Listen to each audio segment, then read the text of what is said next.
Hello, welcome to Sage Garden Ecovillas.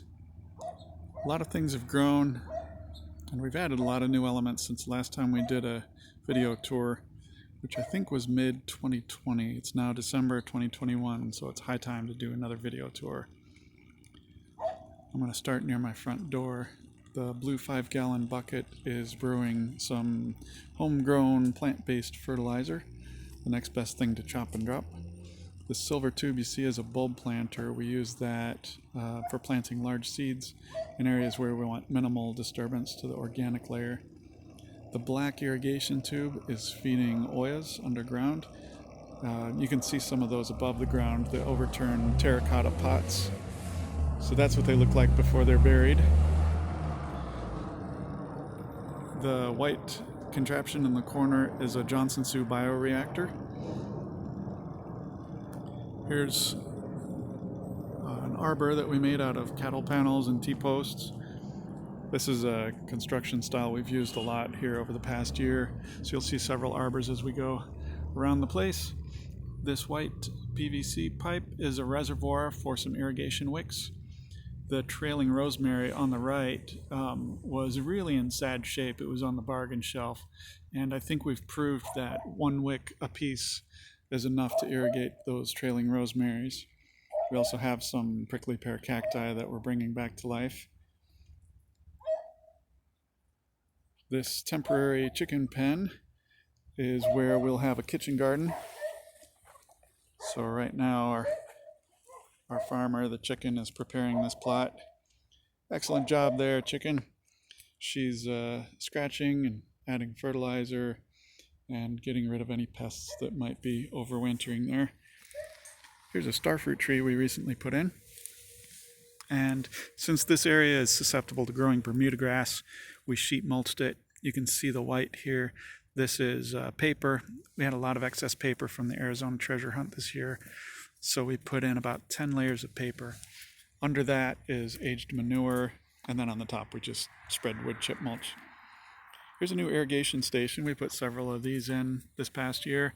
I really like this pattern. It's turned out to be really helpful for us. Down low you see the 4-way manifold with the timers and filters and things like that. And it's nice to have those down low so the weight of the hoses and that equipment doesn't cause mechanical stress on the joints and cause leaks. And then at the top we've got a garden valve, which makes it easy to get buckets or watering cans underneath. In the northwest area by the mesquite, we've added lots of wood chip mulch. By the way, this lime tree is also sheet mulched. In this case, it's cardboard instead of paper. Got a chicken run on the right, and on the left is what I'm calling Food Forest Area 2. So we used a different approach here than our older food forest area. And if you want to hear more about the philosophy, theory, techniques, I wrote a series of blog posts about that called 2 Paths into the Food Forest. There's some culinary herbs on the south side where they'll get some sun every day.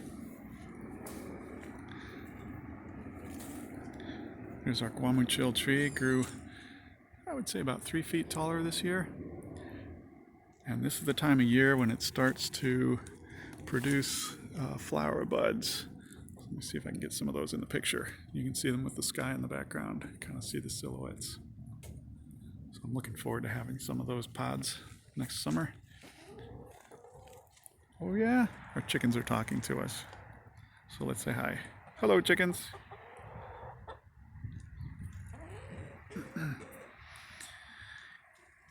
Here's another arbor.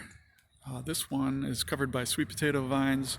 Earlier in the year, it was covered by some volunteer cantaloupe as well. So that made a nice entrance, very comfortable, very welcoming. And here's another volunteer, by the way. There's a couple of volunteer tomato plants in here. I love the smell of tomato plants. I don't know why that is. Even better though is the thyme growing next to it. Yeah, good stuff. And here's the third food forest area we've put in. So learned from the mistakes in the second food forest area.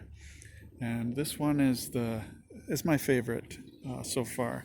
And we just keep learning from our mistakes as we make more and more additions.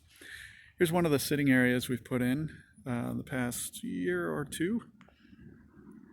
There's a couple bales of hay we're using for hay mulching.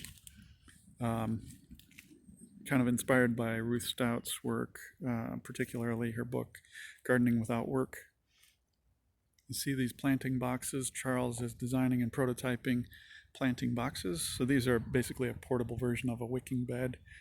And behind them you see pots where he's transplanted a lot of the volunteer trees that pop up. So these are olives, mesquites, leucaenas. Those are mostly what we get volunteering here. We recently put in winter plants in the walking labyrinth. And this is quite a mixed bag. We've got some green manure plants. We've got planted bird seed, which is a great way to bring the birds in to fertilize with their phosphorus-rich manure. And there are also some Arizona wildflowers planted in here. And we mulched the path itself with hay. So this will make a nice soft layer, easy to walk on, and it'll help keep the temperature stable and keep the moisture in the ground.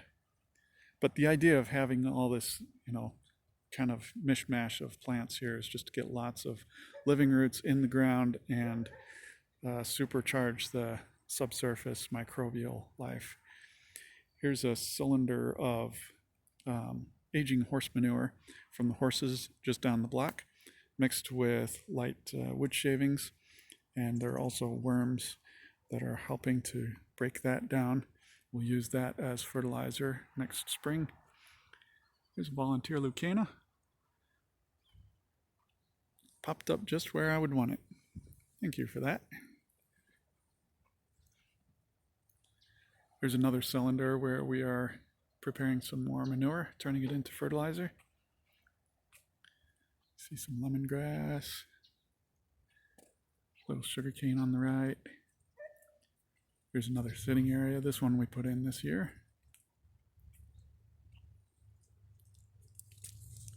See the sweet potatoes on the right. This is one of my favorites. In our climate, sweet potatoes grow as a perennial, so you don't have to harvest them all and kill the plant.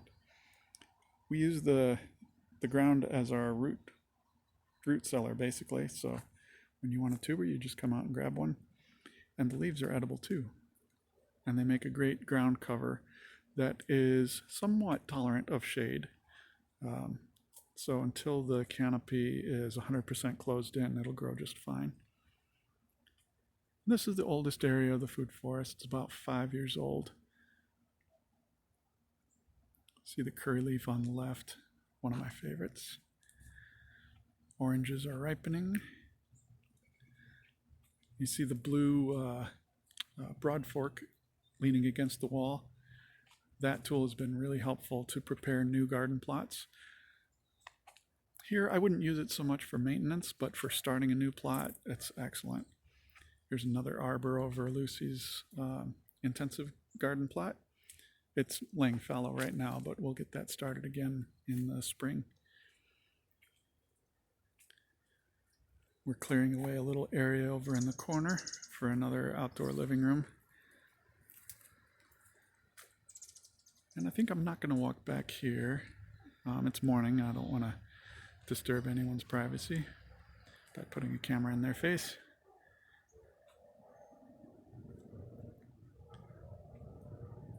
So, I hope that was enjoyable. Hope that inspired you maybe. I don't know about you, but I like to see what other people are doing in their gardens. It makes me excited to do projects at my own place. So, hope you're having a wonderful day. Hope to see you sometime over here at Sage Garden. Take care.